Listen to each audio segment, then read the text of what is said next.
परिचय। आदित्य, क्या तुम व्यस्त हो? हाँ मम्मी।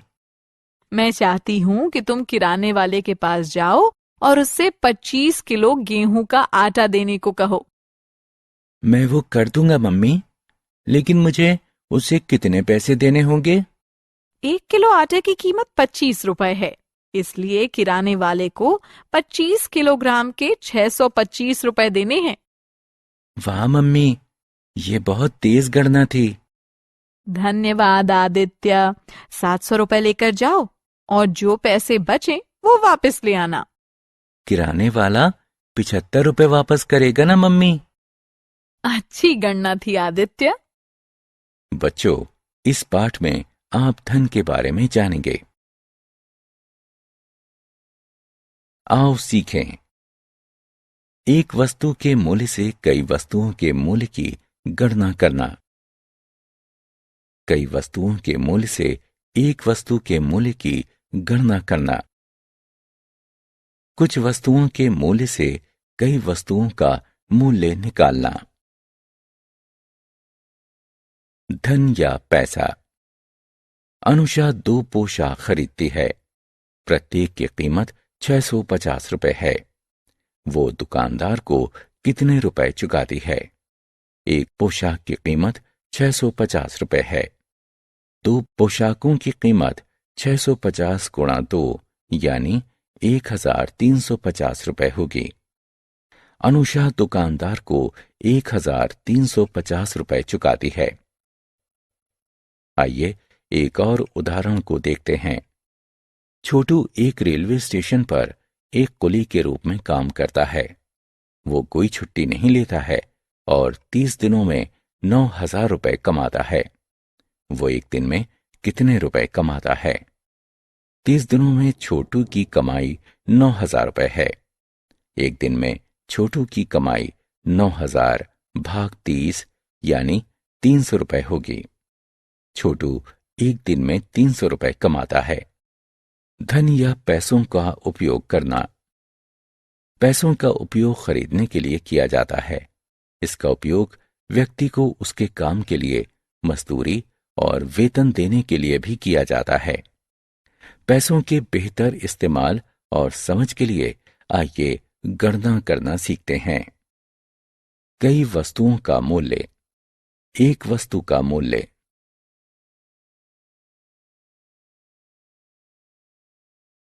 कई वस्तुओं का मूल्य। रामू एक माली है। लोग उसे नौकरी पर रखते हैं और उसे एक दिन का मेहनताना 210 रुपए देते हैं। साल 2011 में उसने 312 दिन काम किया। उसने 2011 में कितना रुपया कमाया? प्रतिदिन रामू की कमाई बराबर 210 रुपए। रामू के काम करने के दिनों की संख्या 312। साल 2011 रामू के द्वारा कमाई गई कुल राशि बराबर 210 गुणे 312। आइए हम गुणन को 4 चरणों में विभाजित करते हैं। सबसे पहले हम 200 और 300 का गुणा करते हैं, फिर 10 और 300 का गुणा करते हैं, फिर 200 और 12 का गुणा करते हैं, फिर 10 और 12 का गुणा करते हैं। अब हम गुणनफल को जोड़ते हैं और 65,520 रुपए प्राप्त करते हैं। अतः साल 2011 में रामू ने 65,520 रुपए कमाए।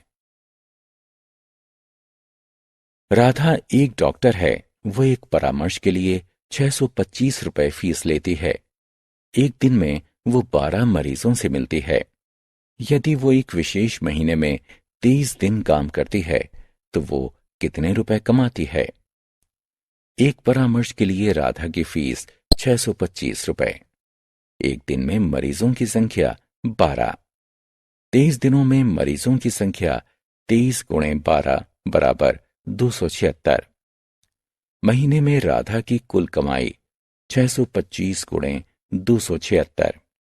आइए गुणनफल की एक और तकनीक सीखते हैं। सबसे पहले हम 625 का 6 से गुणा करते हैं।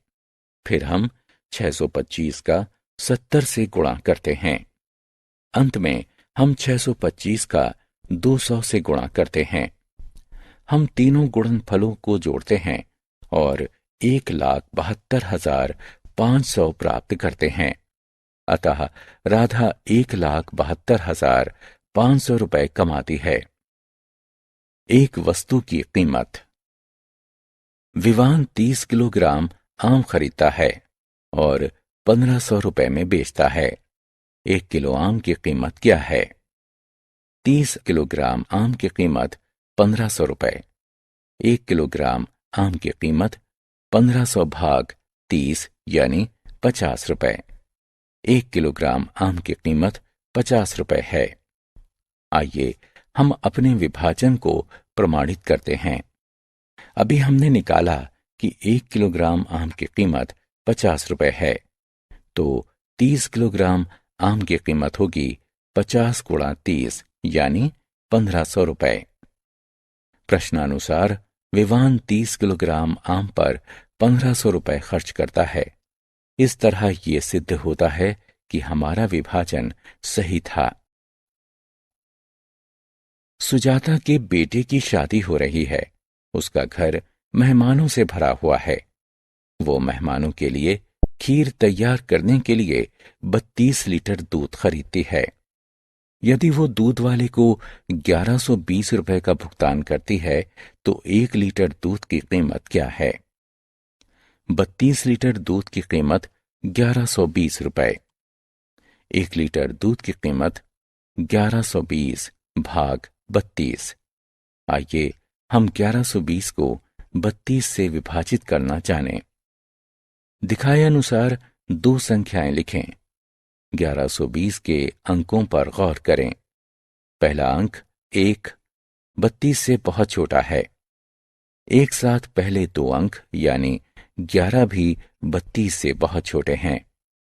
अब एक साथ पहले तीन अंकों यानी 112 पर गौर करते हैं।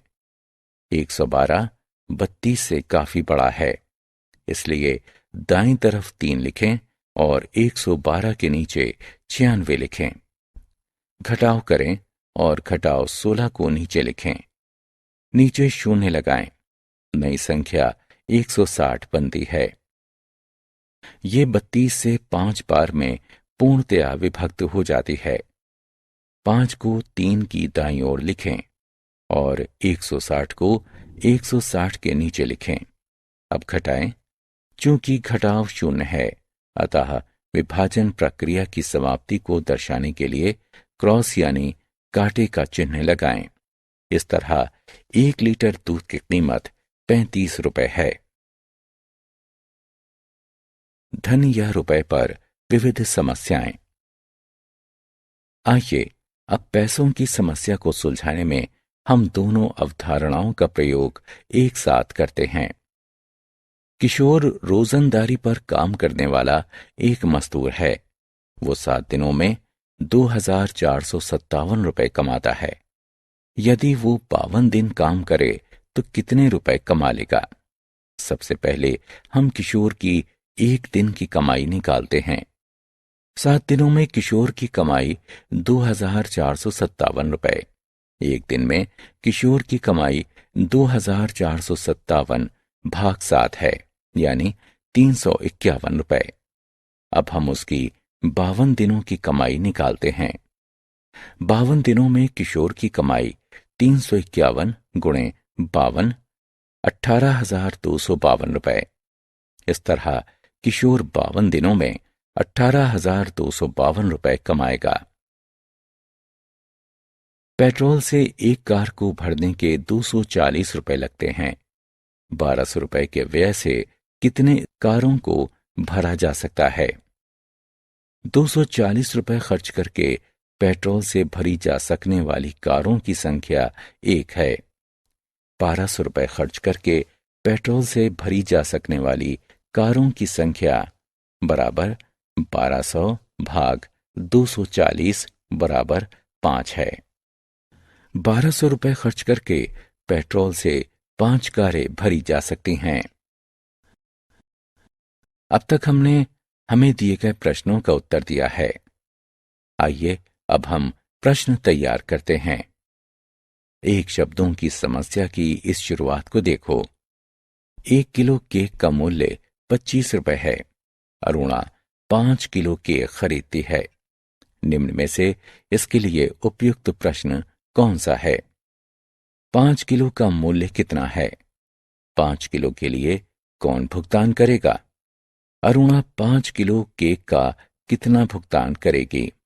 क्या 5 किलो पर्याप्त होगा? विकल्प का और गा दी गई शब्द की समस्या के लिए उपयुक्त प्रश्न हैं। विकल्प खा और खा दी गई जानकारी के आधार पर सही उत्तर नहीं हो सकते, अतः वे उपयुक्त प्रश्न नहीं हैं। आओ खेलें। प्रश्न को ध्यानपूर्वक पढ़िए और सही विकल्प पर क्लिक करके सही उत्तर का चयन कीजिए। हमने क्या चर्चा की? हम कई वस्तुओं के मूल्यों की गणना करने के लिए एक वस्तु के मूल्य से गुणा करते हैं। हम एक वस्तु के मूल्य की गणना करने के लिए कई वस्तुओं के मूल्य से भाग देते हैं। कुछ वस्तुओं के मूल्य से कई वस्तुओं के मूल्य को निकालने के लिए हम पहले भाग देते हैं, फिर गुणा कर देते हैं।